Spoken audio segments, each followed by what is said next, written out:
Hi, John. Sorry, I wanted to say hello. And so welcome everybody. Thank you for taking some time out this evening to view the competition for distance running at the Fall Sports Festival coming up in just under 2 weeks at Mount St. Mary's. This is Mike Sarnowski. I'm the Senior Director of Community Sports, and I'll be leading the webinar tonight. We also have on the call Kelly Cox, who will be the Venue Director for distance running. This is Kelly's first time at helping or running the distance running venue, but she has several years of experience running or being one of the leads at the Summer Games track and field competition. So we'll go ahead and get started, and should be relatively brief tonight. There's not a whole lot of changes compared to past years. So just had our introductions. We'll look at the entries, the schedule, some venue information, and some rules reminders and a few miscellaneous things, and then any additional questions. So the entries. We have actually a very nice increase. Although the two unified events, we didn't have anybody enter those events this year. We do have an increase in every other one of the distances. So 11 folks in the 800 meter, 11 in the 1500, 8 in the 3K, and 15 in the 5K, and you can see the ranges that are there. And again, that's the entries, and that's the difference is compared to the number of entries that we had at this point last year. We certainly typically will have a few folks who don't show, so it may not match against the actual people who attended. And then we see the numbers down there. So Washington County held its own, and then increase of varying degrees for the other counties that are currently involved. Unfortunately, we did not get any new areas start distance running this year, but perhaps sometime in the future we can do that. The overall schedule for the event, delegation registration will take place in the spin room of the Knott Arena from 7:30 to 8:30. That's the room that we used 2 years ago. I'll show you on a map where it is. It's on the bottom floor, kind of all the way in the back, but you'll see that it's and it'll be marked with the control center on there. Then delegations will be coming into the seating area in the Knott Arena, which is where we've been. For those of you who've been there before, it's the same location we've used in the past. Opening ceremonies will be roughly from 9 to 9:45, probably not quite that long, but we will be starting it on time, and it should be relatively quick. Then competition overall, not just for distance running, but for all the competition, will be from 10 to 5. That's our current estimate for that. And we'll also have family hospitality going on. One note there on delegation registration, we will have a packet for each sport, and not that it applies here, but for flag football for each team. So head coaches can come in and check in and pick up your registration or your delegation, your information that you need for your athletes. And it's already sorted. You don't have to worry about kind of flipping through if you have 5 other sports or 4 other sports there. Of course, while this is going on, this is the schedule for the competition and the things that are going on at Mount St. Mary's. Also that day at Fort Ritchie, which is, I think it's about 10, 12 miles away in beautiful Washington County, will be our cycling competition. So since distance running typically only lasts part of the day, if you have the opportunity to go over there and catch the cycling competition, it's well worth the trip. I made it over there myself towards the end of the day last year, and it was a great event. So if you have that opportunity, that would be great. So for the distance running schedule, again, the courses will be open for inspection at 8 o'clock, so you can go out there. As we have done in the past, and this is not a promise, but if we are able to do this, we are happy to do so.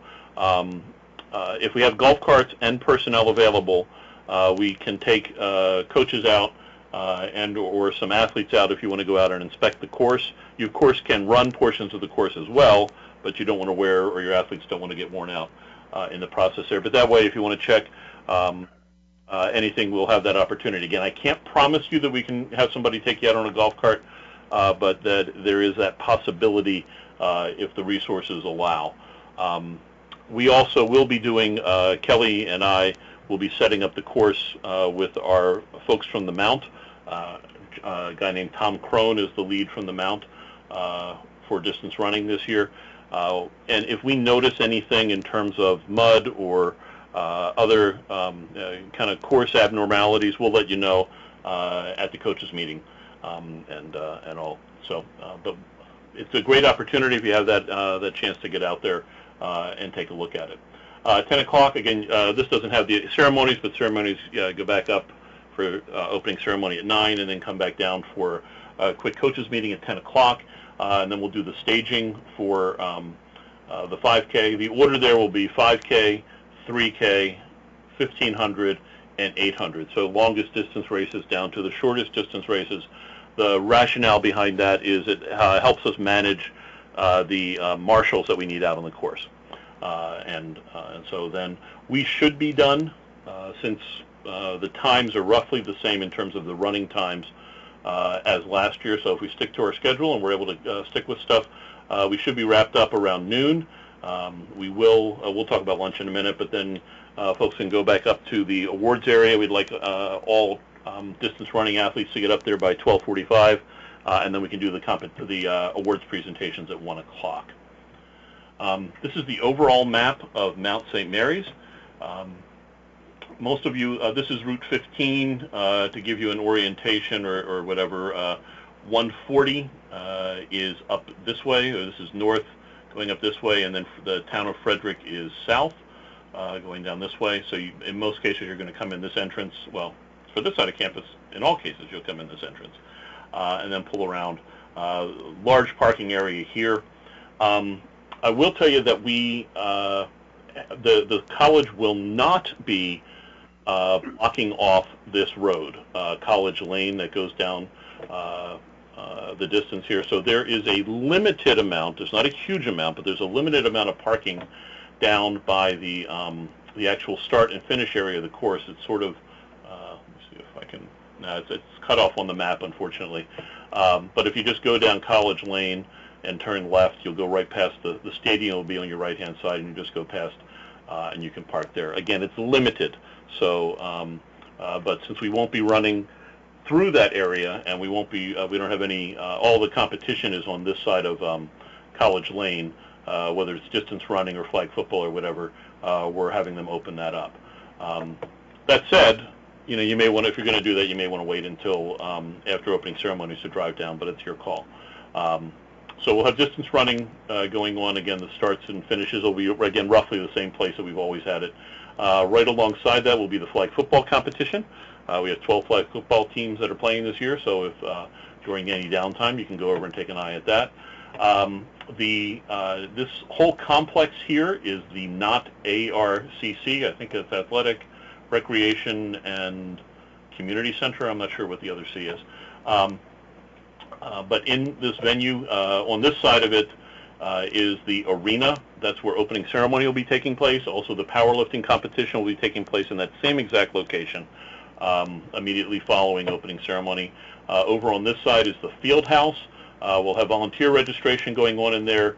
Family hospitality will be going on here, and then also the awards for tennis and distance running. The plan is to have those there as well.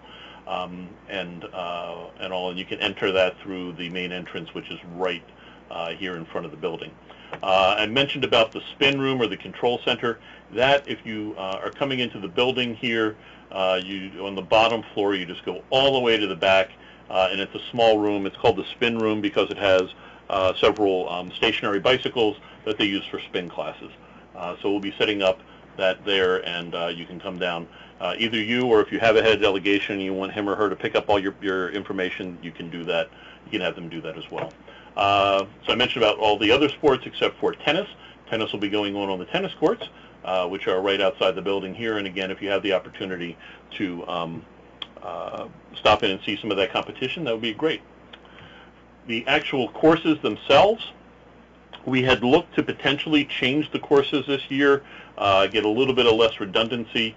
Unfortunately, with all the inclement weather and rains and such, really the only way to do that efficiently is with access to a golf cart, and we had arranged to get access to a golf cart. Unfortunately, that then got knocked out of possibility with some of the weather and the dates and such. So unfortunately, we'll look at that again for next year. So the courses, other than any variations on changes on the landscape or any hazard points, will be identical to last year. So, but to walk through that for the 5,000 meter, the athletes are going to do what's the red course first, then the blue course, and then the red course again. So that will be all starts and all finishes will be down here in this this area. And if you can see, this is the parking I was talking about here. Again, it's limited, but it's there if it's helpful for folks. But they'll start here. They'll go out around the track, and again, this will all be marked with a combination of orange traffic cones. Also, there will be, for the red course, there will be red spray-painted arrows along the course directing the athletes. For the yellow portion, it'll be yellow spray-painted arrows, and for the blue, it'll be blue spray-painted arrows. In addition, we will have marshals throughout the course. The plan, and we've been successful every year with this, is to always have both a traffic cone and a marshal always in view for the athlete, so that number one, an athlete is never not visible by a course personnel, but also they can assist any athletes who maybe have difficulty with navigating the course or following the arrows. They, as officials, can be out there and give them the proper guidance for that. So anyhow, again, so the red course will start here. If you can see my cursor, they'll go out around the track. There's a little bit of a hill will go down here. It's hard to tell from this map, of course. They'll come over, and then there's a bridge that they will go over here. They'll come out. They will go around this pond. Here, they'll go to the left, around the pond, around here, back. Then basically they'll retrace that course, again go across the bridge, come around. Then on the red course, they then will transition to the blue course, and to do that, they'll just continue around the track this way, around the back. They'll come around, then, and I'm sorry, I should have also said up here on the red course, this is all grass and such. When they get here, this is more of a gravel path that they'll be going on here. Again, they'll be back on grass. When they come to the blue, they'll come around this way, and again, this is mostly a gravel path around to this side. This then transitions to grass until they again get to the bridge, when they'll come out, and then this portion of the blue course is all, it's a combination of, I think it's some gravel and some just dirt road.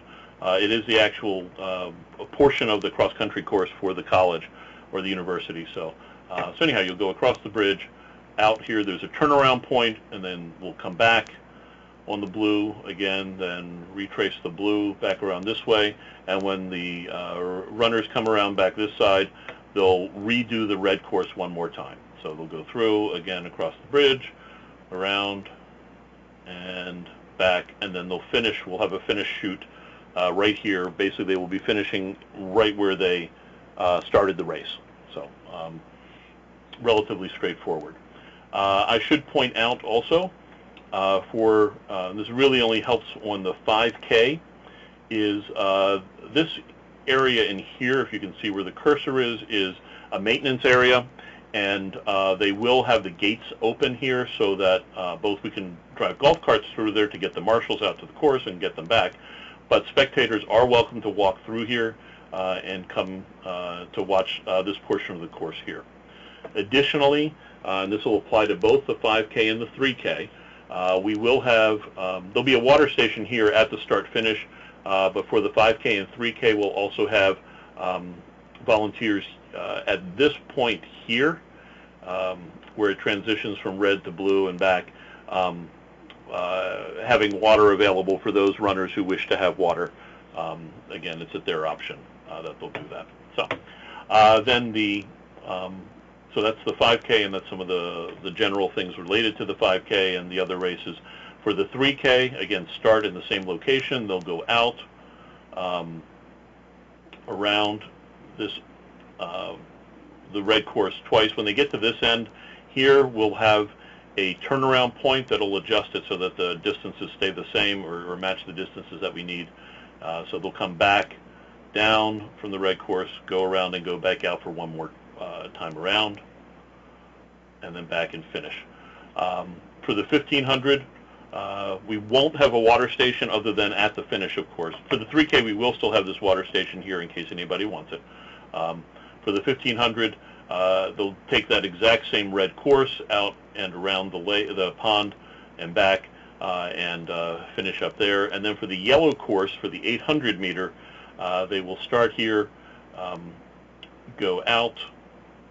They'll actually extend. We'll have another cone here. We'll reposition the marshals, of course, but they'll actually run out further down here, then back around the track and back and finish here as well.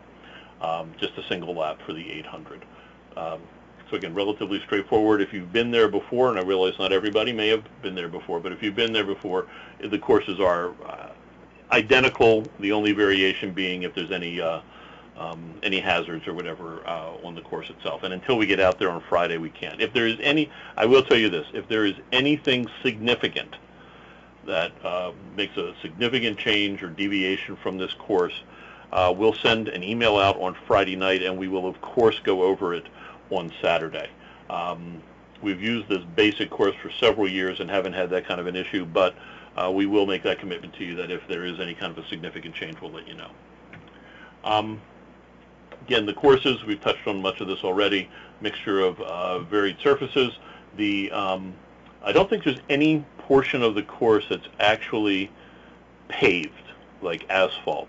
I may be wrong. There may be some small portions, but I don't think that there is any. Again, we'll be marking them with traffic cones and painted arrows so that they can see it, and that seems to have worked pretty well in the past. We'll have marshals throughout, and while not every marshal will have a walkie-talkie, there will be sufficient that they can raise the alert, and we'll have walkie-talkie within distance there. We'll also have some folks out on a golf cart managing the course as necessary. Each race will have a mass start, so we'll have, in essence then, given we have 4 distances, we'll have 4 mass starts, and we'll have the start line wide enough that it can accommodate that many folks. Each race will start immediately following the conclusion of the previous race. Again, sort of standard for what we've had before. If for some reason, the only thing I can anticipate is weather, and we do run in the rain, we would not run if there's thunder or lightning. We'd have to wait half an hour until that's cleared. But if there is any significant difference, we may go ahead and run have multiple races going on simultaneously. We have cards for the marshals, so that if we run into that situation, that they can direct people based on the course that they're on. We should not have to do that. I absolutely want to avoid us having to deal with that, but that is an option if we get seriously off schedule for whatever reason. So far, knock on wood, every year we've been since we've used this facility and this course, we've been very lucky, and it's haven't had any kind of an issue like that. Some rules reminders again: mass start. It's a 2-command start, or it's a the racer's ready, and then the firing of a gun. There is no set command. And again, athletes will have the start line wide enough to accommodate the largest race, which is, I think, it was 15. So we'll have that plenty wide enough for that. For the unified races, we actually don't have anybody entered in the unified races, so we can skip that for this year. Attire, again, there's no change back. This is the identical slide, just the graphics have changed from last year. So no changes here, but athletic shorts or pants need to be worn. No khakis, denim, or cutoffs.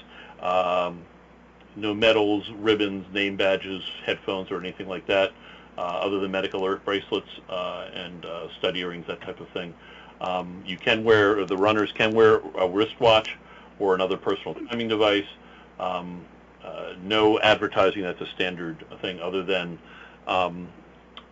if there's a logo from the manufacturer of the attire stitched in that's small and it's clearly from the manufacturer, that's not a problem. And then shoes, if worn, because shoes are optional, need to be appropriate for athletic attire or for athletic competition. Actually, let me go back. One other thing, at your discretion, sweats are fine if folks want to wear them. We do need to be able to have, it's actually going to slow folks down, so you don't get any kind of an advantage wearing sweatpants or whatever. Just the bib needs to be showing. I think we have a slide here that touches on the bib. Yeah, right here. Okay. So for staging, shortly before the start of each race, again, I think on the schedule we had, it's roughly 10 minutes beforehand, the clerk, who has a listing of everybody who's registered, will call folks for them to report to staging. In most cases, everybody's kind of hovering around that general area, and then they can get ready to go and checked in. When the athlete reports to staging or report their checks in at that point, they need to be ready for the race. That means, as is noted there, their bib is attached to the front of their uniform. We have plenty of safety pins, so that shouldn't be an issue, but the bib needs to be at the front. And they need to be ready to race. So if they need, check in terms of any need for restroom well in advance and such. We really, given everybody who's involved with this, we really can't hold up the races because someone is not ready. So please do work in advance of that time frame of the calling for staging to have everybody ready. If there's any other, similarly I mentioned about restrooms, but if there's any kind of a pre-race routine that any of your racers go through, just make sure that they initiate that ahead of time so that they are ample and ready for that start time.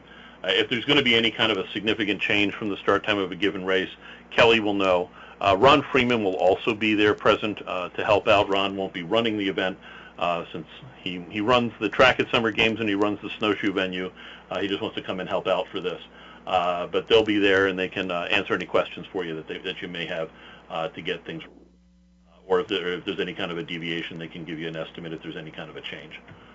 The weather, again, will continue. Thunder and lightning will go, and we'll move to the pavilion. Back up here. Again, we're starting down here. The pavilion is, you can't miss it, but it's located right up here, so it's not very far. Just come up the hill, and we can hang out there in undercover. Depending, there is a small pavilion here that on some times, in some years, is completely empty. Other times it has a whole bunch of construction equipment or materials there. If it is empty and if it is safe, we could go there if we needed to, given our numbers. They should be able to accommodate. But there's no promise, there's no guarantee that that'll be available. Our main plan is to go to the main pavilion that's available up the hill. Let's see. Can't give you a forecast because nothing at this point goes out, but there's the zip code. And also, I'm sorry, I should say that you'll get these slides probably tomorrow morning, along with a link to the recording. That'll go out to all track coaches or all distance running coaches tomorrow morning, so you'll have that so you can use the link. Other things, the protest procedures, you can file them at the Athletics Control Center, which is basically a table there near the start line. It has to be by the head coach within 30 minutes of posting the results. Only the head coach can file that protest. If you do want to appeal, you can do that within 24 hours at the control center here. That's the main control center up in the spin room. Or if it's after the event is over, you still have 24 hours from the following the protest or hearing back the result of the protest. You can do that by mail. I should also say that the protest forms that we'll be using are 3-part NCR, so you write on them, and you'll keep the pink copy, so you have a copy of the of what you submitted, which so it's a little different than we may have done in the past here. The results will be posted in the starting area. I can't tell you exactly where.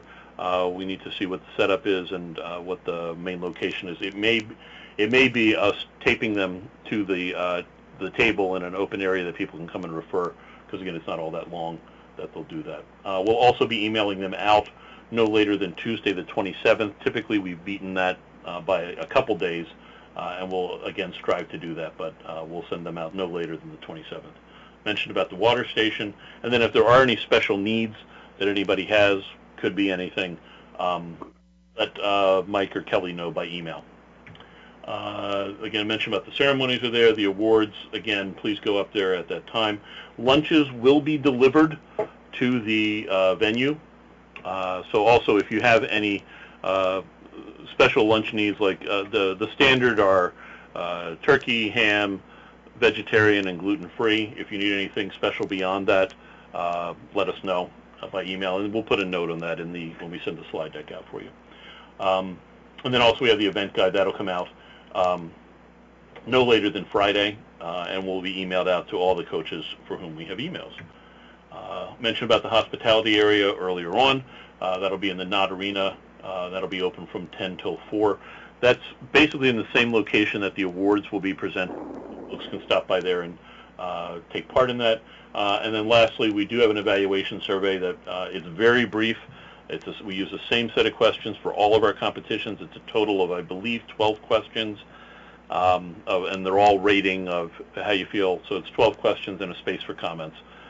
So relatively quick, and we really appreciate the feedback. We'll send the link out for that. The link will be in the event guide, but we'll also send the link out following it, and please do take the time to complete that, and encourage your athletes, your family members, your other coaches to complete it as well. That said, that's all we had to cover. Again, not much in terms of change, but do want to open it up if anybody has any questions related to the event. Mike, this is Bob Stack. I was late getting in because I couldn't remember the access code. Okay. So I got in at about 7:05 or so. Quick question. You said there were no unified teams, no unified groups? Correct. No one registered in GMS as being unified. Is there an error in what, I mean? No, it's probably not an error at all. Would it? I know that one mom, Danny Fitzgerald's mom, has run with him the last couple of years, and I guess she did not register, but she had said to me that she meant to. Is it too late now? No, send me an email. We can fix it. It's not going to affect anything on site other than okay. that. Just, he's coming along very nicely, and she just kind of runs alongside of him, Oh, right, yeah, and that's okay. The whole intention with that. That's also assuming, Bob, that she has all her paperwork in and is up to date. So. Okay, that's a big assumption. Okay, that's right. Yeah, I'll email you tomorrow morning, and I'll call her on the phone as soon as we're off. Okay, but yeah, just send that, and if you could copy Frank and Pam on that, that'll be fine. Sure will. Okay, thank you. Oh, it's great. I was a little disappointed to see we didn't have anybody in that, since I think it's a nice addition. Yeah, I know she meant to. Thank you. Yeah, for those beginning runners or people who are learning it. So great. Any other questions? Okay. Well, thank you much. Again, this is relatively straightforward. Please take care of Kelly. It's being her first time. Those of you who haven't worked directly with Kelly, she's dynamite, and you'll enjoy it. And most of you, since most of you I think also coach track at summer games, will recognize her from there.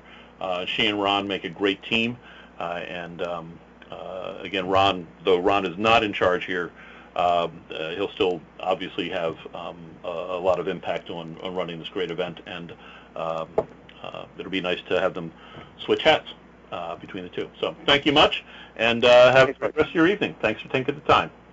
Bye-bye. Okay, bye.